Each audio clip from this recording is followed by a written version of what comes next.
नमो नमः। प्यारे बच्चों, आज की कक्षा में संस्कृत पाठशाला में आपका स्वागत है।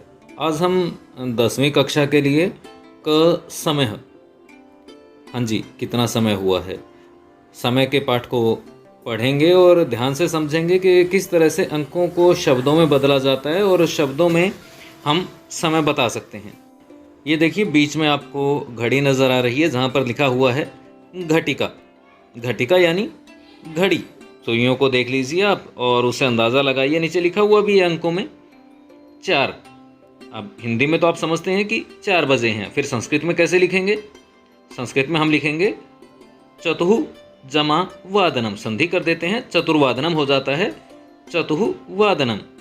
इसके बाद आप जहाँ 4:15 हुए हैं, तो जब संस्कृत में लिखेंगे तो हम लगा देंगे सपाद। हाँ जी, सपाद लगा देंगे और बाकी यूं का यूं रहेगा सपाद चतुर्वादनम।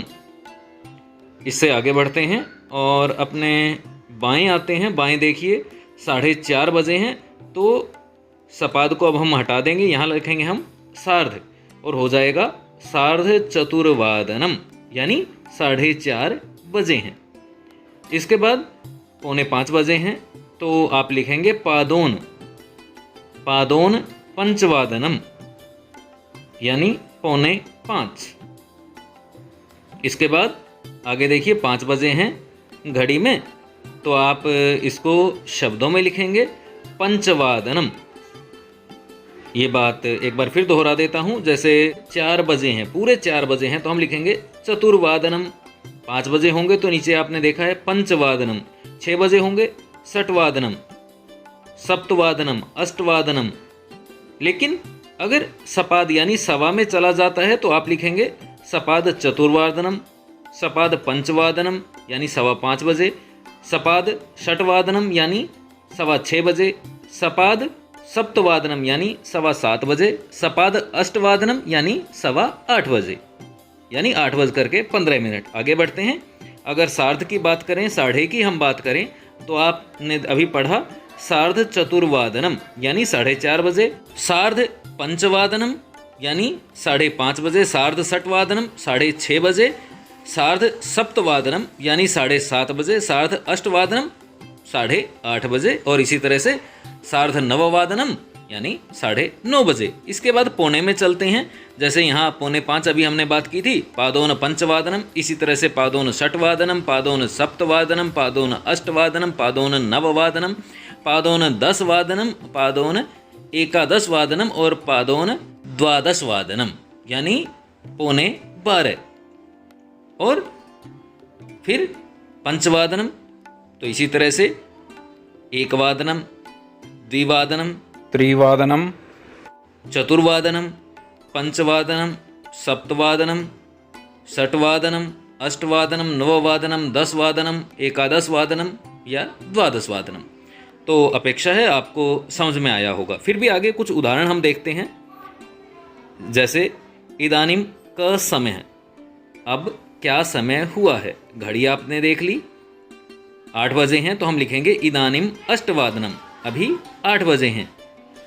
दिव्या अष्टवादने विद्यालयम गच्छति, दिव्या 8 बजे विद्यालय जाती है, 8 बजने पर। अब अष्टवादने जब वाक्य में आप प्रयोग करते हैं तो आप ध्यान रखिए कि वादनम सप्तमी विभक्ति के एक वचन में चला जाता है और वादनम के स्थान पर वाक्य में प्रयोग करते समय वादने हो जाता है।